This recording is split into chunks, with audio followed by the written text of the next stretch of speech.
নির্বাচনে ভোট দেওয়ার জন্য মানুষ মুখিয়ে রয়েছে। অন্তর্বর্তী সরকারের পক্ষ থেকে বলা হয়েছে কিছুদিনের মধ্যেই নির্বাচনের তারিখ ঘোষণা দেওয়া হবে। নির্বাচন নিয়ে ৩১ জুলাই আইন উপদেষ্টা আসিফ নজরুল এবং প্রধান উপদেষ্টার প্রেস সচিব শফিকুল আলমের বক্তব্যের পর দেশের মানুষ নির্বাচনের তারিখ জানার জন্য মুখিয়ে রয়েছে। ত্রয়োদশ জাতীয় সংসদ নির্বাচনের তারিখ ঘোষণা কবে দেওয়া হবে তা নিয়ে সর্বত্রই চলছে আলোচনা। এদিকে ছাত্র জনতা রক্তক্ষয়ী গণ অভ্যুত্থানের মাধ্যমে ফ্যাসিস্ট আওয়ামী লীগ সরকারের পতনের ১ বছর পূর্তি উপলক্ষে আজ বিকেলে জুলাই ঘোষণাপত্র জাতির সামনে পাঠ করবেন প্রধান উপদেষ্টা ড মোহাম্মদ ইউনূস। একই দিন রাত ৮টা ২০ জাতির উদ্দেশ্যে ভাষণ দেবেন তিনি।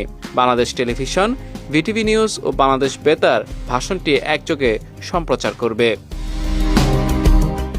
সরকারের একটি গুরুত্বপূর্ণ সূত্র জানিয়েছে, ভাষণে অন্তর্বর্তী সরকারের ১ বছরের কর্মকাণ্ড, জুলাই গণহত্যার বিচারের অগ্রগতি এবং চলমান সংস্কার কার্যক্রমের সারসংক্ষেপ তুলে ধরবেন প্রধান উপদেষ্টা। পাশাপাশি আগামী জাতীয় সংসদ নির্বাচন ২০২৬ সালের কোন মাসে অনুষ্ঠিত হবে তা নির্দিষ্ট করে ঘোষণা করতে পারেন তিনি। এর আগে গতকাল সোমবার নির্বাচন ভবনে নির্বাচন কমিশনের সিনিয়র সচিব আক্তার আহমেদ জানান, আগামী কয়েকদিনের মধ্যে প্রধান উপদেষ্টার পক্ষ থেকে ভোটের সম্ভাব্য সময়ের ঘোষণা আসতে পারে। এমন পরিস্থিতির মধ্যে সার্বিক প্রস্তুতি শেষ করে নিচ্ছে ইসি।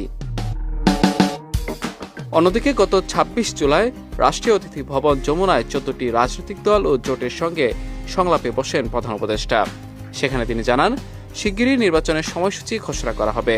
পরবর্তীতে ২৮ জুলাই বাসভবন যমুনায় আইনশৃঙ্খলা বাহিনীর শীর্ষ পর্যায়ের সঙ্গে নির্বাচনী প্রস্তুতি বিষয়ক বৈঠক করেন ড ইউনূস। সেখানে তিনি সেনাবাহিনী, পুলিশ ও মাঠ প্রশাসনের মধ্যে সমন্বয় জোরদারের নির্দেশ দেন। এর আগে গত ১৩ জুন লন্ডনে বিএনপির ভারপ্রাপ্ত চেয়ারম্যান তারেক রহমানের সঙ্গে প্রধান উপদেষ্টা ড ইউনূসের বৈঠক হয়। বৈঠকের পর যৌথ বিবৃতিতে আগামী বছরের এপ্রিলের প্রথমার্ধে নির্বাচনের সম্ভাব্য সময়কে উল্লেখ করা হয়। তবে সব প্রস্তুতি শেষ করা গেলে রমজান শুরুর আগের সপ্তাহেও নির্বাচন আয়োজন সম্ভব বলে বিবৃতিতে বলা হয়। বিজয় টিভি নিউজ ডেস্ক।